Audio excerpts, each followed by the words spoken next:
சந்நிதியில் கட்டும் கட்டி சபரிமலை காடு தேடி கட்டுமுடி 2 கட்டி காந்தமலை ஜோதி காண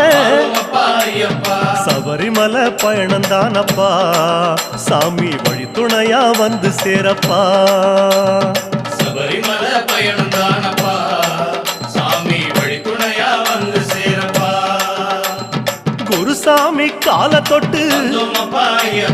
கூடி ஒரு சரணமிட்டு புலியேறும் பொன நினைச்சு புல்லரிக்க சரணமிட்டு காந்தமலை ஜோதியானவா எங்க காவலாக வந்து சேரப்பா காந்தமலை ஜோதியா